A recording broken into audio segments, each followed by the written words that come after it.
శాశ్వతమైన ప్రేమతో మనల్ని ప్రేమిస్తున్నారు యేసు ప్రభువారు. మన కొరకు ఆయన సిలువ మీద ప్రాణం పెట్టారు. ఆయన నమ్మిన వారందరికీ ఉచితంగా రక్షణ ఇస్తున్నారు. ఆ ప్రేమ గల యేసు ప్రభువారు త్వరలో వస్తున్నారు రెండోసారి లోకానికి. ఆయన నమ్మిన వారందరినీ కూడా పరలోకం తీసుకువెళ్తారు. ఆ ప్రేమ గల యేసు ప్రభు నామంపేట మిమ్మల్ని అందరినీ కూడా మన కడవరి కాలం కార్యక్రమానికి ఆహ్వానిస్తున్నాను. ప్రియ సోదరీ సోదరులారా, ఈ కార్యక్రమము లేమెన్ మినిస్ట్రీస్ ద్వారా సమర్పించబడుచున్నది. లేమెన్ మినిస్ట్రీస్ ద్వారా సమర్పించబడుచున్నది.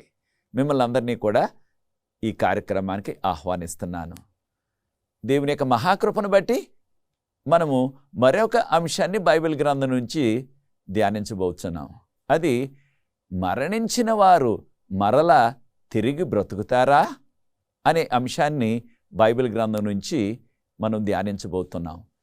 ఇది మొదటి ఎపిసోడు. అనేకమైన విషయాలు ఉన్నాయి కనుక వచ్చే ఎపిసోడ్లో కూడా ఈ అంశాన్ని బైబిల్ గ్రంథం నుంచి మనం ధ్యానించబోతున్నాం. ప్రార్థన చేసుకుని ఇది నా వాక్య పరిచర్యలో కొనసాగుదాం. పరిశుద్ధ ప్రేమగల మా తండ్రి, మీకు స్తుతులు స్తోత్రాలు వందనాలు చెల్లిస్తున్నాం.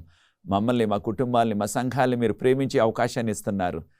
ఈ దినము నుంచి మరలా మరణించిన వారు మరలా తిరిగి బ్రతుకుతారా అనే అంశాన్ని బైబిల్ గ్రంథం నుంచి ధ్యానిస్తున్నాం. తండ్రి, మీ ప్రత్యేకమైన కృపను మాకు అనుగ్రహించి వాక్యాన్ని వీక్షిస్తున్న ప్రతి వ్యక్తిని ఆశీర్వదించండి.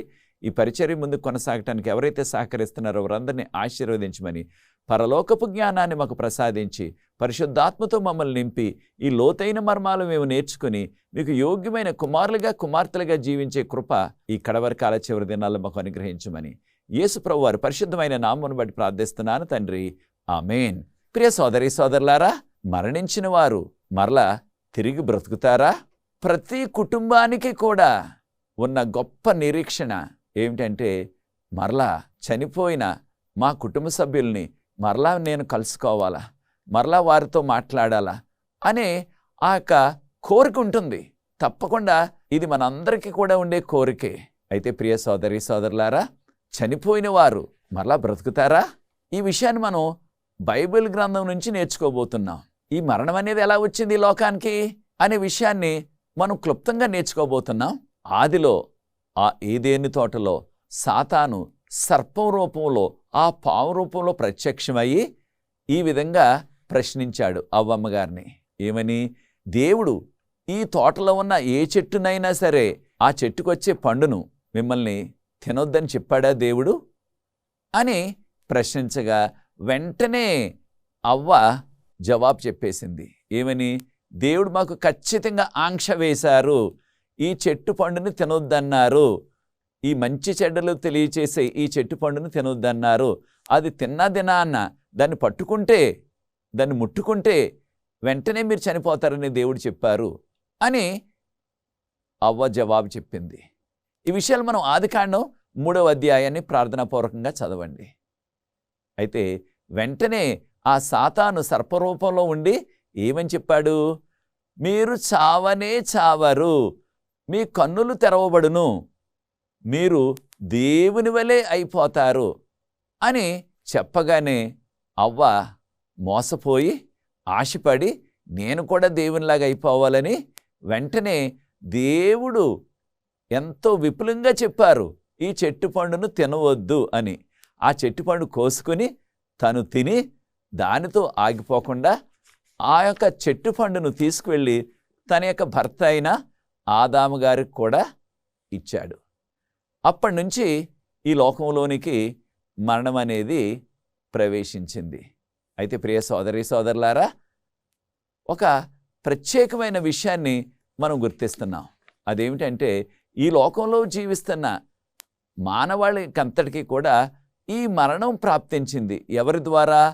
ఆదిలో ఆదాము అవ్వ ద్వారా. దేవుడు తినొద్దన్న పండును వారు తిన్నారు కనుక వారికి వెంటనే దేవుడు ముందుగానే చెప్పారు కదా హెచ్చరికగా, ఈ చెట్టు పండును తినవద్దని. కనుక వారి ద్వారా ఈ మరణం లోకంలోనికి ప్రవేశించింది. కనుక మరణాన్ని ఎవ్వరూ కూడా తప్పించుకోలేరు. మనందరికీ తెలిసినట్లుగా ఒక ప్రాంతాన్ని పరిపాలించే రాజైనా, వ్యవసాయం చేసుకునే రైతైనా, చదువుకున్న వారైనా చదువు లేని వారైనా, ధనవంతులైనా పేదవారైనా, చిన్నపిల్లలకు కూడా యవనస్తులకు కూడా మరణం అనేది వస్తుంది. ఆ మరణం వచ్చినప్పుడు మనం గమనిస్తూ ఉంటాం, ఎండిపోయిన చెట్టు నుంచి ఆకులు కిందకి రాలిపోయినట్లుగా మనుషులు మరణం వచ్చినప్పుడు పడిపోతారు. కనుక ప్రియ సోదరి సోదరులారా, ఈ యొక్క మరణం అనేది ఈ లోకంలో ప్రవేశించడానికి కారణం దేవుడు తినవద్దన్న పండుని తిన్న ఆ రీతిని బట్టి, ఆ కారణాన్ని బట్టి మరణం ఈ లోకంలోనికి ప్రవేశించింది. దేవుడు ఏమన్నారు ఆదాముతో, ఆదామా నిన్ను మట్టితో చేశాను నేను, మరలా ఒక దినాన్న మట్టిలో కలిసిపోతావు నీవు మట్టివి. కనుకనే ఆదాము అనే పేరుకు అర్థము మట్టి. హిబ్రూ భాషలో ఈనాటికి కూడా మట్టి లేకపోతే మన్ను అంటున్నాం కదా, దానిని ఆదామా అంటారు. కనుక ప్రియ సోదరి సోదరులారా, ఈ విషయాన్ని మనం ఆదికాండం 3:19 మట్టి నుంచి నిన్ను చేశాను కనుక ఒక దినాన్ని మట్టి అయిపోతావు, అనగా నీవు మరణిస్తావు అని దేవుడు చెప్పారు. ప్రియ సోదరి సోదరులారా, దేవుడు చెప్పిన ఈ మాటలు ఖచ్చితంగా 100% కూడా ప్రతి దినం కూడా నెరవేరుతున్నాయి. ఉదాహరణకు మనకి గూగుల్లో ఉన్న సమాచారం ప్రకారంగా ప్రతిదినం కూడా ఏదో చోట రోజుకు 1,75,000 మంది చనిపోతున్నారు. అది ప్రతి గంటకు చూసుకున్నట్లయితే గంటకు లోకంలో ఏదో చోట 7,265 మంది చనిపోతున్నారని గణాంకాలు చెప్తున్నాయి.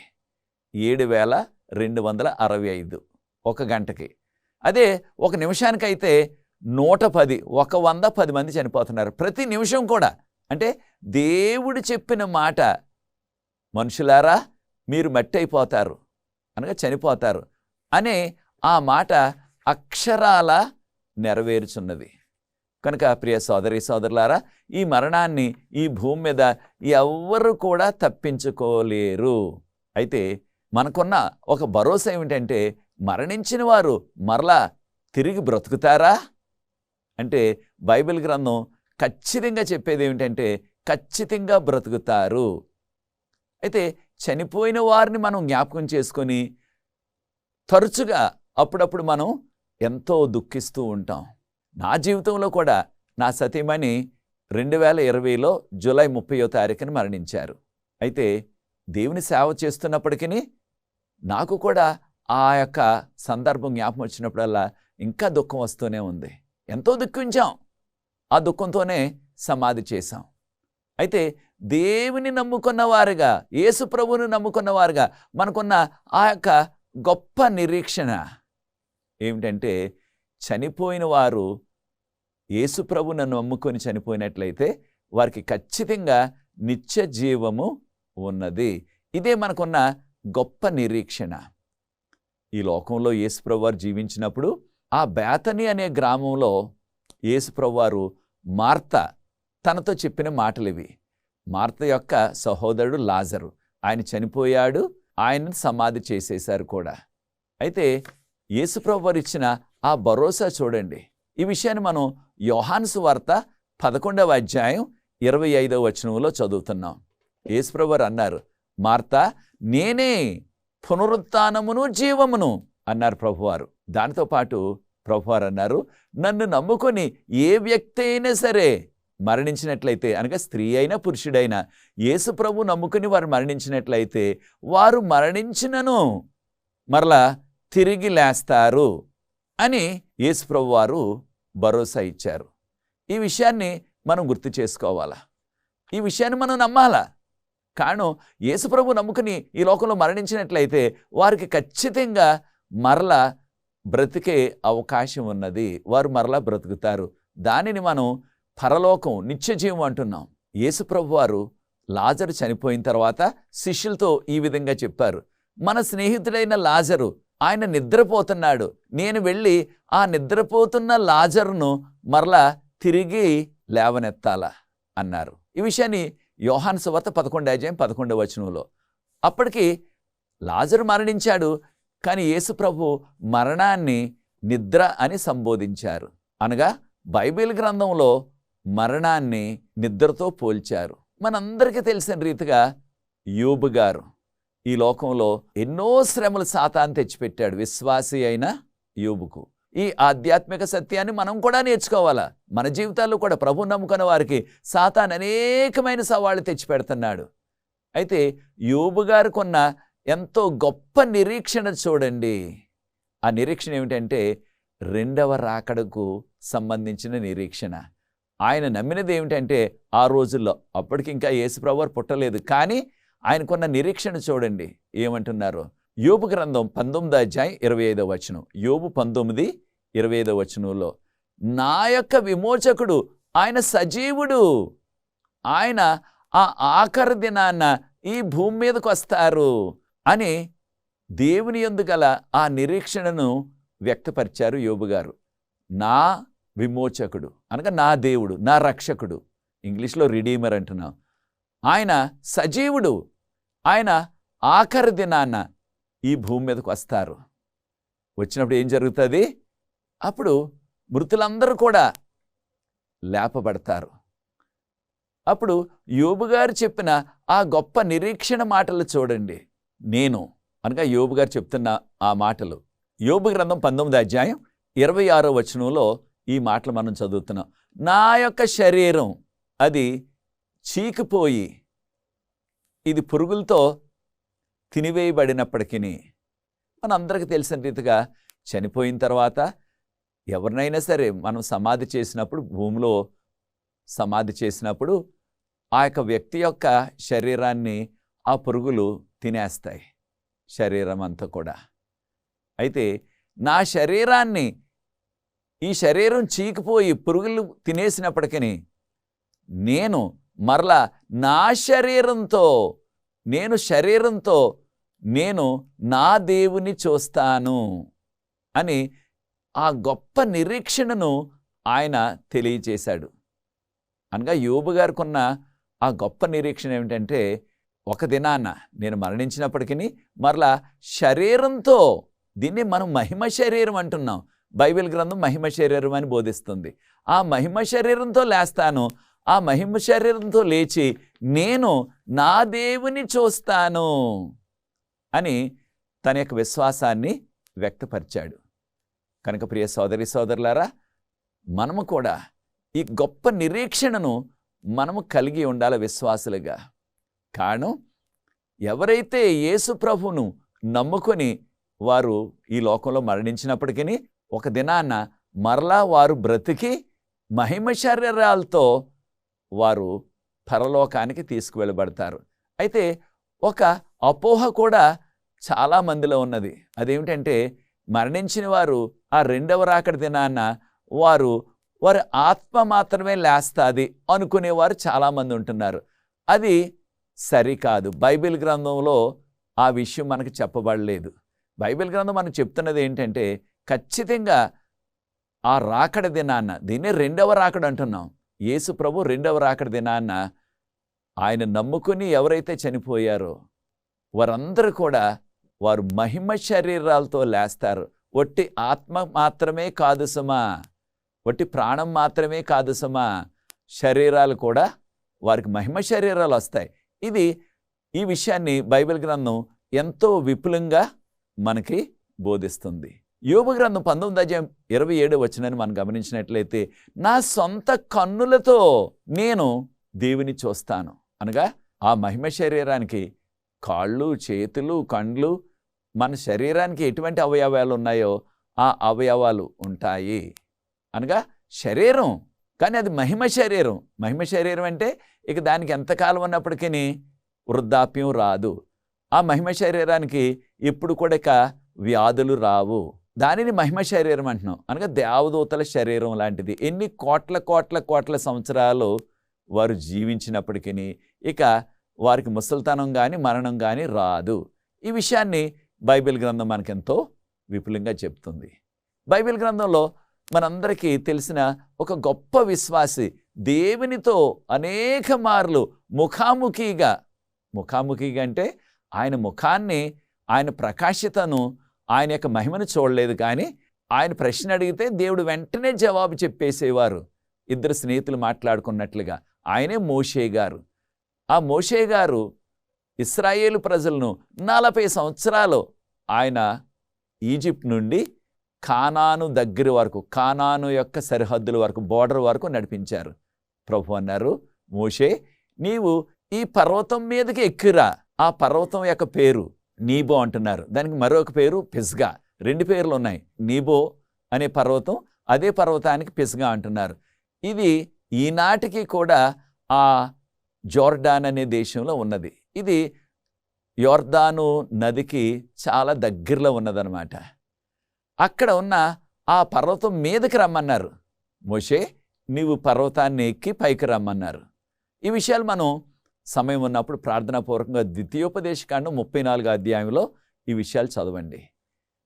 అప్పుడు వెళ్ళినప్పుడు ప్రభు అన్నారు, మోషే నీవు ఇక్కడ మరణిస్తావు నీవు అన్నారు. నీవు మరణిస్తావు అన్నప్పుడు మోషే గారు ఎంతో భయంతో, దుఃఖంతో, ఎంతో వణికిపోయినట్లుగా ఆ విధంగా చేయలేదు ఆయన. కారణం ప్రభువుని నమ్ముకున్నాడు కనుక ఖచ్చితంగా ఆయనకున్న భరోసా ఏమిటంటే, నేను మరణించినప్పటికీ ఒక దినాన్ని మరలా తిరిగి లేస్తాను అనే నిరీక్షణ ఆయనకున్నది. కనుక మోషే గారు దేవుడు చెప్పినట్లుగానే ఆ పర్వతం మీద చనిపోయారు. అప్పుడు గమనించండి, దేవదూతలు దేవుడే ఆయనను సమాధి చేశారు. ఎంత గొప్ప ధన్యత, ఎంత గొప్ప ఆధిక్యత చూడండి. ఆ చనిపోయిన శవాన్ని విడిచిపెట్టేయకుండా, పట్టించుకోకుండా, వెళ్ళిపోకుండా ఎంతో గౌరవంగా దేవదూతలు దేవుడే సమాధి చేశారు. ఇటువంటి ఆధిక్యత ఏ మానవుడికి కూడా కలగలేదు. ఇటువంటి ఆధిక్యత ఏ మానవునికి కలగలేదు. ఒట్టి మోషే గారికి మాత్రమే. కారణం మోషే గారు అంత విశ్వాసి, దేవునికి ఎంతో దగ్గరగా సన్నిహితంగా జీవించిన వ్యక్తి. దీని ద్వారా దేవుడు ఎంత ప్రేమ కలిగి ఉన్నాడో అనే విషయాన్ని మనం గుర్తించాలా. ఆయన నమ్ముకున్న విశ్వాసుల పట్ల ఎంత ప్రేమ, ఎంత జాలి కల దేవుడో చూడండి. కనుక మోషే గారి యొక్క శవాన్ని దేవుడు, దేవదూతలే సమాధి చేశారు. అయితే రోమీయులకు రాసిన పత్రిక 14వ అధ్యాయం 8వ వచనం, రోమీయులకు రాసిన పత్రిక 14వ అధ్యాయం 8వ వచనం గమనించినట్లయితే, మనము జీవించి ఉన్నను మరణించినను మనము యేసు ప్రభు వారమే, అనగా దేవుని వారమే. మనం బ్రతుకున్నా విశ్వాసులుగా, ఒకవేళ మరణించిన మనము దేవునికి చెంది ఉన్నాము, దేవుడే మనల్ని చూసుకుంటారు అని రోమీయులకు రాసిన పత్రిక 14వ అధ్యాయం 8వ వచనంలో మనం గమనిస్తున్నాం. మరి యొక్క గొప్ప విషయాన్ని మనం గ్రహించాలా. అదేమిటంటే 116వ కీర్తన 116 15వ వచనం, 116వ కీర్తన 15వ వచనంలో ఈ విధంగా చెప్పబడ్డది, దేవుని యొక్క భక్తుల యొక్క మరణము దేవునికి ఎంతో ప్రియమైనది. అనగా దేవుని నమ్ముకున్న విశ్వాసులు మరణించడం అది దేవునికి ఎంతో ప్రియమైనది. దేవునికి దుఃఖం తెచ్చేది కాదు సమా, దేవునికి ఎంతో ఇష్టమైనది. కారణం ఈ లోకంలో దేవుని కొరకు వారు సాక్షులుగా జీవించారు, అనేక సవాళ్ళు ఎదుర్కొన్నారు. మరణించిన తర్వాత ఇక వారికి ఏ బాధలు ఉండవు, ఏ సమస్యలు ఉండవు. కనుక భక్తుల యొక్క మరణం దేవుని దృష్టిలో ఎంతో ప్రియమైనది అని చెప్పబడ్డది. సమాధి చేయబడిన మోషే గారిని దేవుడు ఆ విధంగానే విడిచిపెట్టేయలేదు. మోషే గారి యొక్క శవాన్ని దేవుడు, దేవదూతలు సమాధి చేశారు.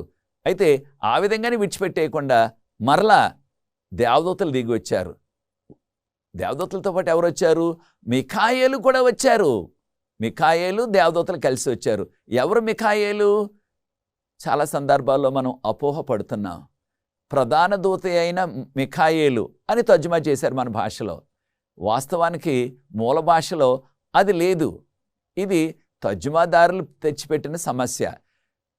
మిఖాయేలు ఒక దూత కాదు, మిఖాయేలే యేసు ప్రభువుకు మరి ఒక పేరు. పాత నిబంధనలో మిఖాయేలు అన్నారు. మిఖాయేలు, దేవదూతలు వారు దిగి వచ్చినప్పుడు సాతాను వచ్చి మోషే యొక్క శవాన్ని బ్రతికించకుండా, పునరుద్ధానం చేయించకుండా అడ్డుపెట్టేశాడట. ఏమని? మీరు బహుశా మిఖాయేలుతో వాదన చేసే ఉంటాడు. ఏమని? మీరు చెప్పారు మోషేకు ఆ యొక్క బండతో మాట్లాడితే నీళ్ళు వస్తాయని. కానీ ఆ బండను కొట్టేలాగా చేసినది నేను. కనుక నా మాటకు లోబడ్డాడు మోషే. నేను చెప్పినట్టుగా చేశాడు, బండను కొట్టాడు. మీరేమో బండతో మాట్లాడమన్నారు రెండవసారి, నేను కొట్టేలా చేశాను. కనుక ఈ మోషే శవము నాది అని బహుశా వాదించడం ప్రారంభిస్తే మిఖాయేలు సాతానును గద్దించి మోషే గారిను బ్రతికించి, మోషే శవాన్ని బ్రతికించి మోషేను పరలోకం తీసుకువెళ్ళిపోయారు. ఈ విషయాలు మనం యోధా పత్రిక 1వ అధ్యాయం 9వ వచనంలో గమనిస్తున్నాం. కనుక ప్రియ సోదరి సోదరులారా, మోషే పరలోకానికి తీసుకువెళ్ళబడ్డారు. మోషే పాత నిబంధనలో యేసు ప్రభుకు సాదృశ్యం, ఇంగ్లీష్లో టైప్ ఆఫ్ క్రైస్ట్ అంటాం. కనుక ఇక్కడ జరిగిన పరిస్థితి ఏమిటంటే, యేసు ప్రభు ఏ రీతిగా చనిపోయి మరలా 3వ దినాన్ని లేచారో అదే రీతిగా మోషే గారు కూడా చనిపోయి మరలా లేపబడి పరలోకానికి దేవుడు తీసుకువెళ్ళిపోయారు. ఇప్పుడు పరలోకంలో ఉన్నారు ఆయన. మనకు ఎలా తెలుసు అనగా, యేసు ప్రభు వారు ఈ లోకంలో జీవించినప్పుడు ఆయన రూపాంతరము చెందిన కొండ, మౌంట్ ఆఫ్ ట్రాన్స్ఫిగరేషన్ అంటున్నాం ఇంగ్లీష్లో. ఆ రూపాంతరము చెందిన కొండ మీద ఎవరెవరు ప్రత్యక్షమయ్యారు? మోషే గారు, ఏలియా గారు ప్రత్యక్షమయ్యారు. వీరిద్దరు ఎందుకు వచ్చారు అనగా, మోషే గారు ఎవరికి సాదృశ్యం అంటే, ఎవరైతే విశ్వాసంగా ఈ లోకంలో జీవించి వారు మరణిస్తారో అటువంటి వారికి సాదృశ్యంగా, అనగా ఎవరైతే విశ్వాసంగా జీవించి ఈ లోకంలో మరణించినట్లయితే వారిని దేవుడు విడిచిపెట్టకుండా ఒక దినాన మరలా వారిని బ్రతికింపజేస్తారు. వారిని ఆయన మహిమ శరీరాలు ఇచ్చి పరలోకం తీసుకువెళ్తారు అని మనకు ఒక ఆధ్యాత్మిక పాఠం నేర్పించడానికి. ఏలియా గారు ఎవరికి సాదృశ్యం? ఎవరైతే విశ్వాసంగా రెండవ రాకడ దినం వరకు కూడా జీవిస్తారో వారిని మరణం చెవి చూడకుండా ఏలియా గారిని ఏ రీతిగా పరలోకం దేవుడు తీసుకువెళ్లారో ఆ రీతిగా విశ్వాసులు బ్రతుకున్న వారిని అనగా మనందరినీ కూడా పరలోకం తీసుకువెళ్తారని సాదృశ్యం. కనుక మోషే ఏలియాలు ప్రత్యక్షమయ్యారు రూపాంతరం చెందిన కొండ మీద. కనుక మోషే గారు ఆ దినం నుంచి ఈనాటి వరకు కూడా పరలోకంలో ఉన్నారు. అయితే ప్రియ సోదరి సోదరులారా, ఈ విషయాలు మనం మత్తయి సువార్త 17వ అధ్యాయంలో గమనిస్తున్నాం. మోషే గారి గురించి, ఏలియా గారి గురించి, రూపాంతరం చెందిన కొండ గురించి. అయితే ప్రియ సోదరి సోదరులారా, పాత నిబంధనలో ఒక సందర్భంలో ఒక ఇశ్రాయేలుడు మరణిస్తే ఆ వ్యక్తిని సమాధి చేయడానికి తీసుకువెళ్తున్నారు. దానిని గమనించిన ఆ మోయాబీయులు శత్రువులు వారిని తరుముకుంటూ వస్తున్నారు. వారు త్వరగా శత్రువులు వచ్చేస్తున్నారని ఆ మరణించిన వ్యక్తి యొక్క శవాన్ని ఎలీషా ప్రవక్త గారి యొక్క సమాధిలో త్వరగా పెట్టేసి వెళ్ళిపోయారు. ఎప్పుడైతే ఆ శవాన్ని, ఆ చనిపోయిన మనిషి యొక్క శవాన్ని ఎలీషా ప్రవక్త గారి సమాధిలో పెట్టారో ఆ ఎలీషా ప్రవక్త గారి యొక్క ఎముకలు ఈ చనిపోయిన వ్యక్తి యొక్క శవానికి తగిలాయో వెంటనే ఆ చనిపోయిన వ్యక్తి బ్రతికి లేచి